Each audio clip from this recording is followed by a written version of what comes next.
Okay, so I'm 2 weeks out from leaving Berlin, leaving this apartment and moving back to Australia.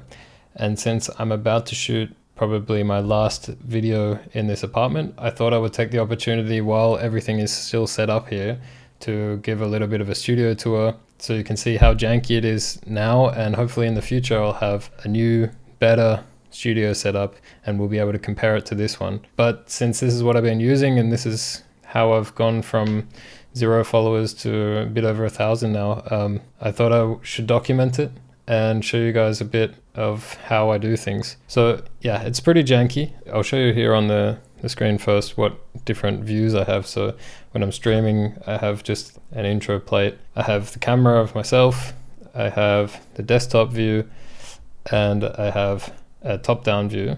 And now I'm going to start recording with my phone, and I'm just going to show you around a bit. Yeah, here's basically what I can see.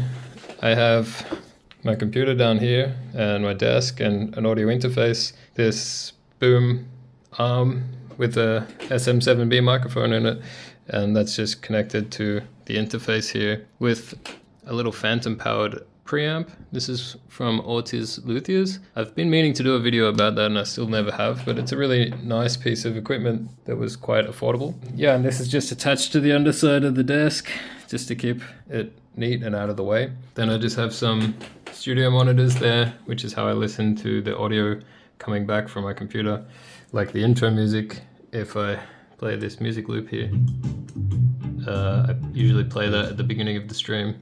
And you might have noticed some fancy things happening here on my computer. If I minimize OBS, you might see it's not quite the standard Windows 11 layout. This is the Windows 11 background, but I've actually edited it so that a normal display would be this sort of size, 1920 by 1080, or this is actually 1440p. But this is an ultra wide, and the reason why I did that is that I can put OBS in the corner here, and I can trick all of you into thinking that this is a normal monitor here.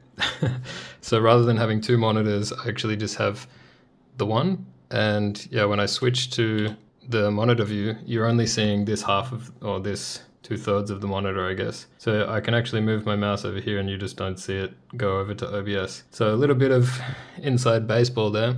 Yeah, this is the main camera up here, which I can show you later. And then I have an overhead camera here, which is just a webcam. And you can see that that shows my hands down here. Let me show you a bit more around. I have a little remote control here for turning on these lights.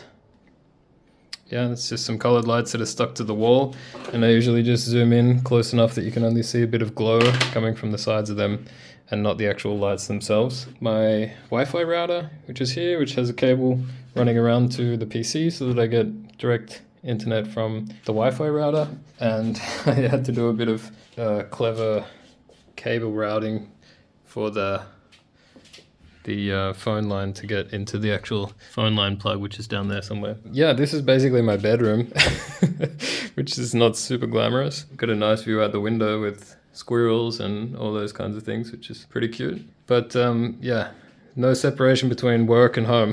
Sleep, work. But yeah, so if I walk around to the back of the setup here, I've just got a huge mess of cables. I definitely want to improve this in my next setup. Ignore all of this stuff because that's just stuff that I threw there that I'm sorting out during the move. Normally there's a bunch more stuff on my desk and on that little shelf over there, but I've just been taking photos of everything, so it's all over the place. For lighting, like a basic IKEA pedestal lamp here on one side, which is a bit of a warmer light, and then there's also some lights on the ceiling up here, and I actually wrapped a t-shirt around this one because it was a little bit too hot, so that sort of diffuses it a bit. And on this side I have a ring light, which normally you would wrap around the camera, but I prefer to have lights off to the sides, so I just have that one sitting up there. So I'm lit from this side and from this side, and this one's a bit cooler, so as in colder, so it gives it a different color. And yeah, you can see the LED strips at the back. The camera is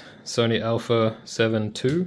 It's pretty old. I think it was released in 2014. I recently upgraded the lens to this Samyang 24-70, which is, I mean, it looks pretty nice. The autofocus isn't that great, and I actually had huge issues when I first bought it because the autofocus wasn't working at all, but that's another story. This has a mini or micro HDMI out, which are running down to the PC through this mess, through a really cheap HDMI capture card, and that just gets recognized as a USB camera. I forgot to mention that the camera is powered by a dummy battery, fake battery that is plugged into the power board, and that allows the camera to stay on for as long as I want. I also use these Manfrotto quick releases. This plate, I think it's a plate that can fit a few different types of mounts. I can't remember who it's from. There we go. It's from Small Rig.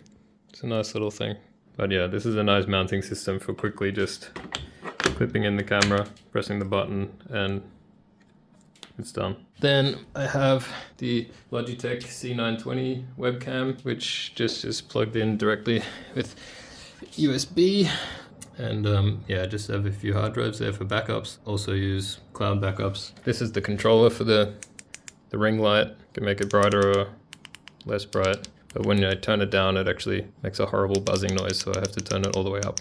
Yeah, and then I just have the speakers and horrible mess of cables, and yeah, can definitely improve all this stuff, but you know, that's what I'm working with now. So I guess this isn't cheap equipment. You know, a lot of this stuff does cost money. I'm not running a really bare bones setup, but it's also not super professional. I mean, it's pretty professional, I guess, but you can see how messy it is. But if you compare it to what you see on the screen here, I guess it does look somewhat legit from here. So I guess the message is, as long as you get what's in the shot looking all right, then you don't have to worry too much about what's behind the camera. It's only for your own sanity. I definitely want to clean up what's behind the camera. And my next setup, I think, is going to be a lot cleaner than this. I want to avoid having speaker stands and tripods and mic stands for overhead cameras and stuff. I want to try to combine all of that into my desk, and that's an upcoming project. I want to do a desk design, which is meant for this purpose. So yeah, that's my setup as it is now. And yeah, hopefully in the future it will be much more improved. Hope you liked it, and yeah, it's going to be a while till I upload next. Maybe, I'm not sure if I'll upload this before I move back to Australia. Maybe I'll get time to edit it on my laptop.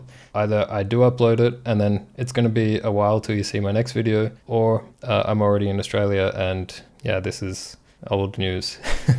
Either way, thanks as always for watching, and hope you have a great day, and we'll see you on the next one.